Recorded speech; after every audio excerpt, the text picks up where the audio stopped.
Did the items for Jane and Hannah arrive? Starting today, we're going to be supporting them, my husband Bob declared triumphantly over the phone. I was at a loss for words due to Bob's sudden declaration. It seemed like Jane and Hannah were the only ones on his mind, with no consideration for me. I contemplated discarding such a husband. Yeah, the stuff arrived, and I just moved into a new place. I responded in a deliberately cheerful tone. A new place? Bob muttered, then seemed stunned. My name is Caroline Smith, and I recently turned 50. I work in sales at a major company, and although the job comes with constant complaints and troubles from clients, it's rewarding and enjoyable. My only family is my husband Bob. We don't have children, and my parents passed away some time ago. My parents-in-law live nearby, but we aren't that close. We have a casual relationship. Bob loves dining out, often taking his sister Jane along for many outings. Jane's daughter, Hannah, always joins them. In the early stages of our marriage, I complained to Bob about him prioritizing Jane and her daughter over me. However, those feelings gradually faded. I want to repay them for the struggles I caused during my student days. After learning of Bob's sincere feelings, I understood that my in-laws are impoverished, living in a small, run-down apartment. It's incredibly cramped. Bob diligently pursued his studies, but he didn't pass his first-choice state university, only getting accepted into private ones. His parents couldn't afford to pay, so Jane, who was working at the time, helped with his tuition. Bob seems grateful to Jane for supporting him during difficult times. After Jane got married, she quit her job to be a stay-at-home mom, limiting her financial resources. After hearing this story, I stopped complaining, understanding the reasons for wanting to give back.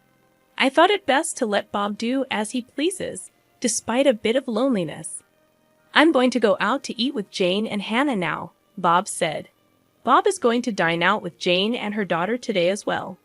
Have a good time, I said with a smile, seeing him off. Let's continue to live supporting each other with Bob, who values family. That's what I thought. However, the rift in our relationship happened about 3 months ago. One day, Bob approached with a serious expression, saying, "In fact, Jane's getting a divorce. She's decided to keep custody of Hannah." When I heard Jane was divorcing, I was honestly perplexed.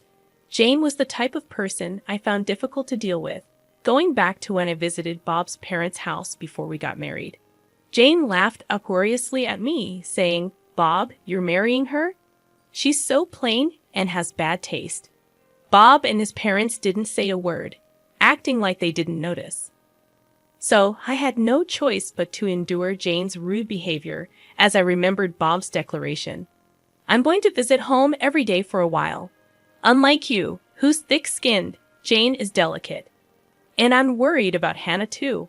Bob disparaged me with a calm demeanor. However, I did not retort. Arguing with Bob here and then, having him perpetually visit his parents' house would also be a problem. Take care. I couldn't say anything else and just saw Bob off.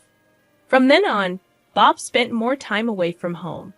Until now, he often came home around 8 p.m. on weekdays, but there were times when he didn't return even by the next morning.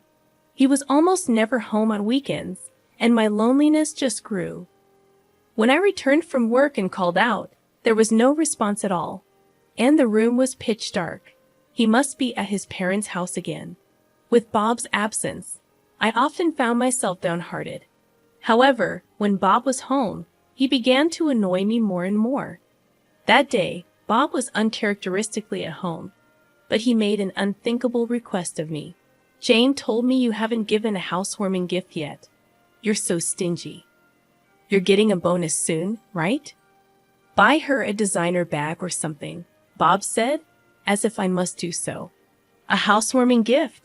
Why do I have to give one? Why don't you do it, Bob?" I responded in kind, but Bob instantly got angry. "You married into this family, so Jane's your family too, isn't she? Don't you think it's ill-mannered not to even be able to do a simple thing like giving a gift to family?" Bob berated me. The lecture from Bob went on for about an hour. In the end, He only said, "Anyway, just make sure to give Jane and Hannah a gift before leaving the house. He's likely gone to his parents' house." "I've never received anything from Jane," I murmured quietly. A few days later, I got a call from Jane. "Hello, you heard from Bob, didn't you? You really don't think things through. Normally, you give a housewarming gift," Jane stated as if she deserved it. I got irritated at the selfish attitude, so I retaliated. "You've never done anything for us either, have you? Even at our wedding, we didn't get a gift from you." During the wedding, Jane said with a smile, "We're family, so we don't need a wedding gift, right?" And handed over an empty gift envelope. "But there's nothing inside, is there?" I asked. Even when I asked, Jane put on an innocent face. "I did buy the envelope, right? I'm so nice, aren't I?"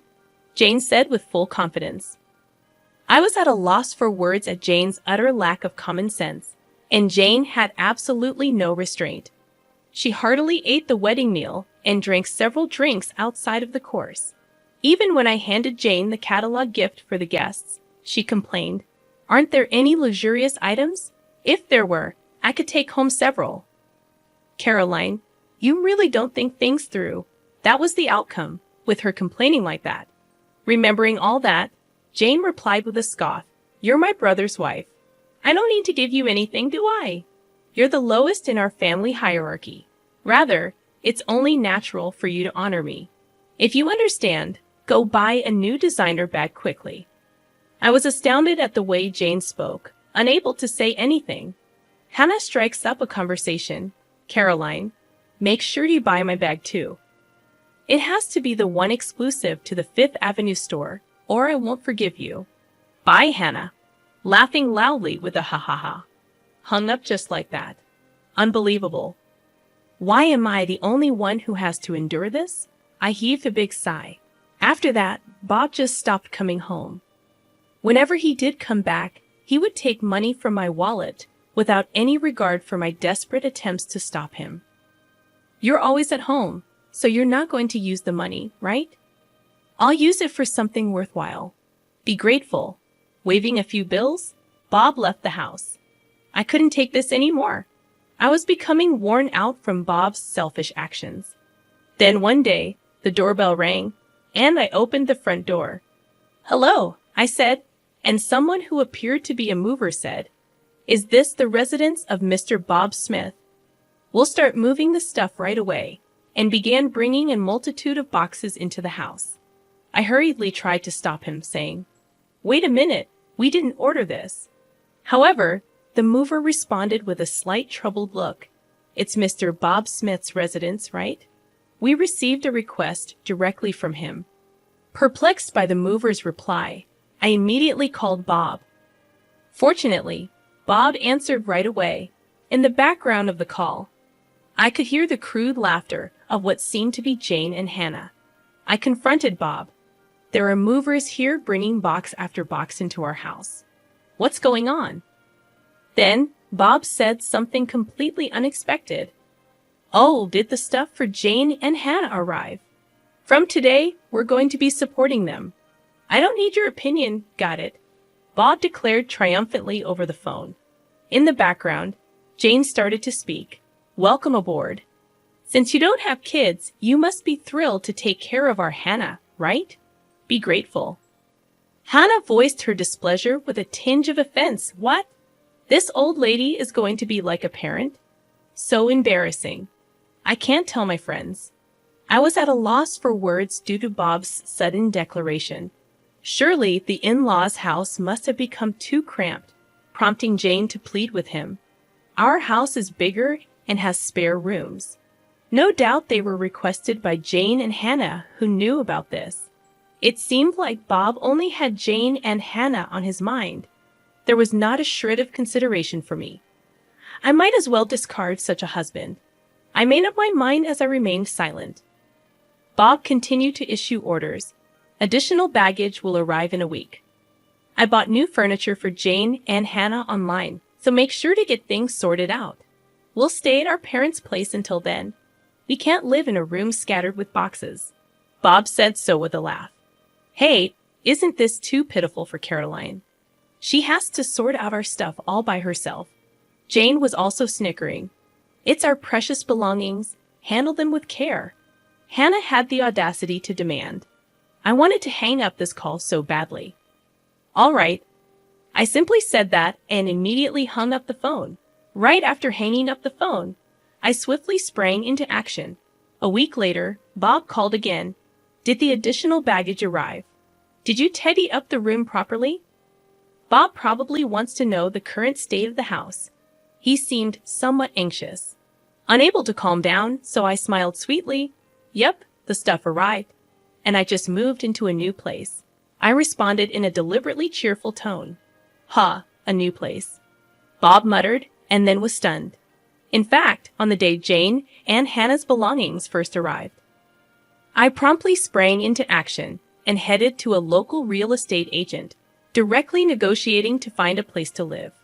Initially, they declined, stating it was impossible, as most places require renovations before moving in or have handover procedures, meaning you can't move in on the same day.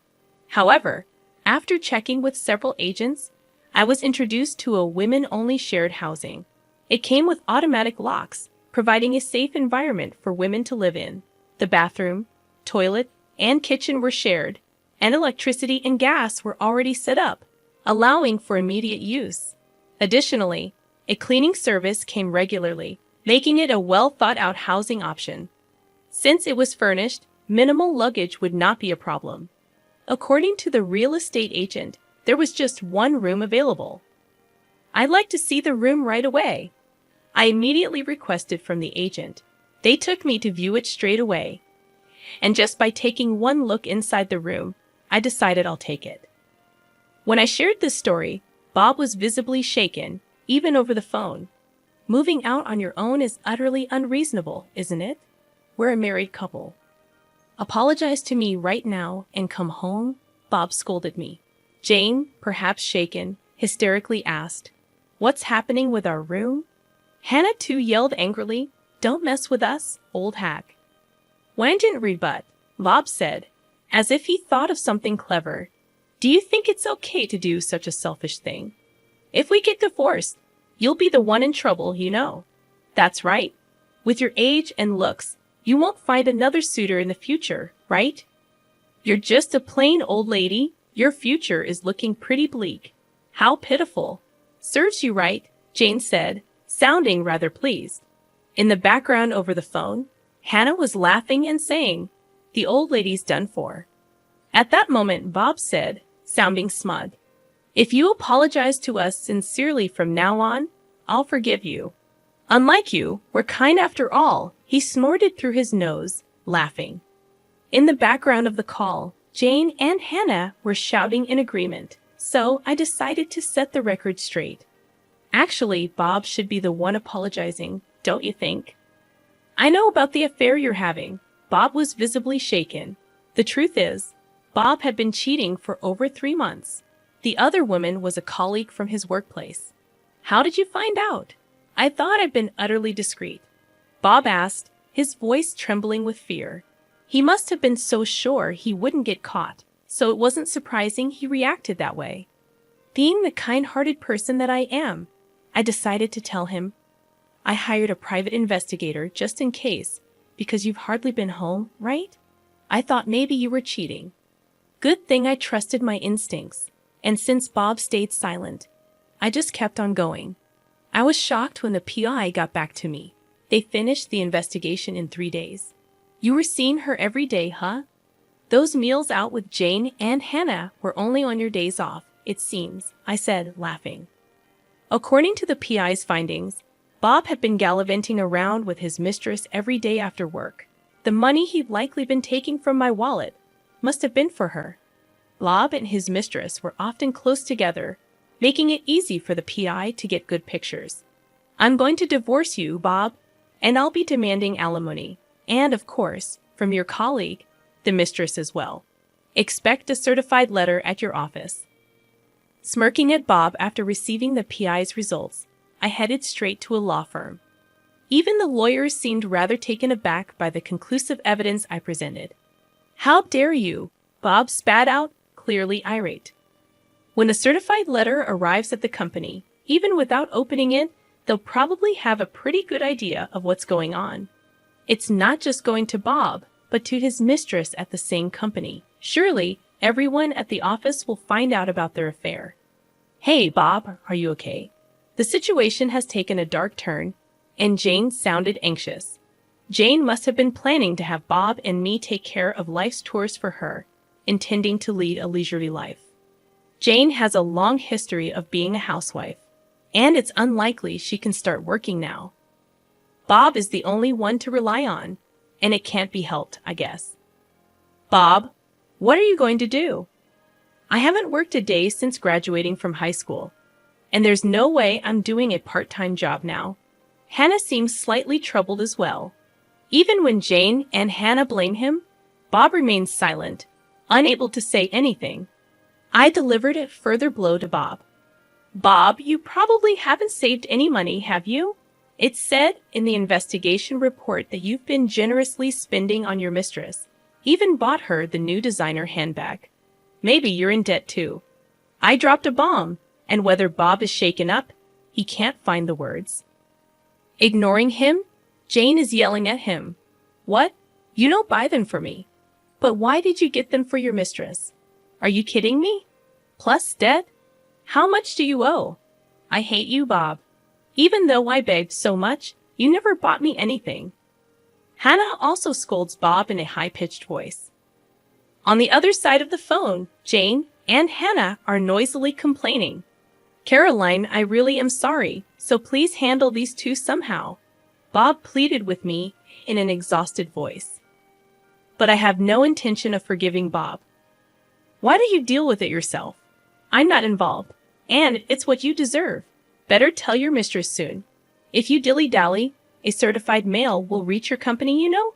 I said to Bob with a smirk. Damn, Bob seemed frustrated. Ignoring such a Bob, I spoke. Well then, do your best, and please give me plenty of alimony. I hung up the phone right there.